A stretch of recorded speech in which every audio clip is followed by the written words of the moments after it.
I'm Shamar Rooks. I was born in Buffalo, New York, 1984. Moved to Memphis in 1987. Have two brothers and one sister. Was raised by my mom. My dad's an apostle. My mom's an evangelist. I do a lot of charity work in the city. I'm a dancer, of course. I'm an artist of all shapes, forms, and fashions. I play the keys by ear, play the set. I'm teaching myself to play the acoustic guitar right now. I write music. I love music. It's a part of my everyday routine. I'm also a dancer. That's how I express myself. Dancing is pretty much like an outlet to me. It's how I get away from all my worries in life. I came to MBE around 2008, at the end of 2008, early 2009, and I've been here ever since. It's molded me into a better dancer, and it's kept me disciplined. It's also humbled me a whole lot, because I was used to always being a choreographer and being able to come in and have to dumb down everything I've learned and go into a whole other mode. It was like being reborn again as a dancer. Miss Katie is like a mom to me. She found me and brought me into a place. I didn't really have money to pay for classes, but she provided a way for me to do that. Shamar provides a service that almost no one else could provide. He is an athlete, a former high school football star, and a musician, and a dancer, and he comes from the same background as the young men that we're trying to engage, boys, elementary and middle school boys. He is uniquely suited to speak to their parents who are his age and who automatically trust him because he comes from their neighborhood, literally. I mean, there were, I think, maybe 4 or 5 years that Shamar's family lived in Orange Mound. But when you're trying to bring two cultures together, it's a lot tougher than it sounds. Everything's not always just, come on over, oh sure, here we come, because trust hasn't been established. And so it's very, very important to have that person on our staff where there's an automatic trust, element of trust that we can rely on so that he can help us build that bridge to our administration so that the families and we have a great deal of trust between one another. And also for the boys, as a role model, Shamar is so disciplined and so devoted that they see he's not here just to play around. This isn't a place, it is a place to enjoy and discover our creative selves and to experience a lot of realization of joy, but it's serious work. And he reminds them of that constantly, and he sets that example because he's so diligent in studying himself. I was a sports fanatic growing up. I thought I can play every sport, and I tried to. Like, I was the type of kid, I would find transportation there, I would get the waiver signed and get equipment and everything. My mom really didn't have a choice but to say yes. I was a straight A student, I was the baby of the family, so I didn't give my mom that many problems. I played football, basketball, I ran track.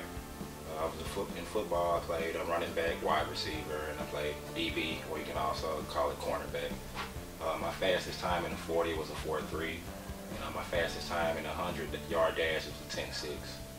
I ran a 200-yard dash, 4x1, 4x2, 4x4 relay. I did hurdles, ran hurdles from middle school throughout high school, long jump, high jump. Played baseball, played shortstop, pitcher, soccer. I dabbled and dabbled in a lot of different sports, man. I tried to really just take myself there. I tumbled a little bit, flipped here and there, and took martial arts growing up as well. So, like, pretty much anything I put into my mind I could do. But what kept me from advancing in my sports, I had a major heart surgery my senior year. I had to get a valve replacement. So a lot of schools, once I healed up, really was kind of hesitant about bringing me on because they wasn't sure if I could do the physical training. But now I'm well. I had surgery in 2003, so my surgery is almost 10 years old. So I'm pumping and I'm healthy as an ox now. And I owe it all to God. Gave me another chance, and now I'm just putting back to His kingdom by helping other people and doing as much charity work and mentoring young men that I see in different paths that I travel in life. And I try to pick them up so they won't go the same route. They won't have to have the same struggles that I endured going through my struggles in life. Dancing is what made me stay away from a lot of things. I mean, I went left field sometimes, what we all do, but being a dancer always set me aside from the people I was around. I was the type of kid to try to do things other people did, but I would always get caught. And in some ways, my mom always told me about you being a leader, you can never do what other people do. And you would always stand out, and God would always make an example out of you. So, being granted this second chance, I'm going to try to do what I can to extend my hand of friendship to the next person.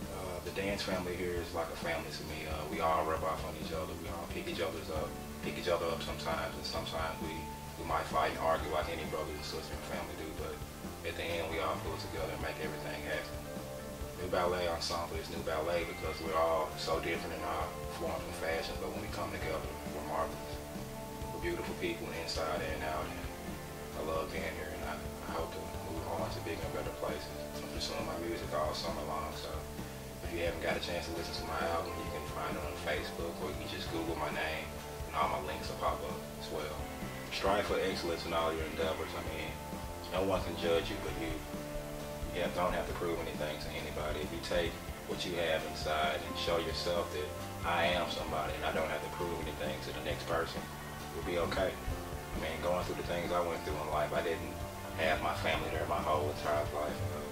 I left my mom's house when I was in 10th grade, and as a teen, I was being rebellious and wanted to do things I wanted to do because I felt I was grown. I was working 2 or 3 jobs. I had this, had that, and I really didn't have to ask for anything.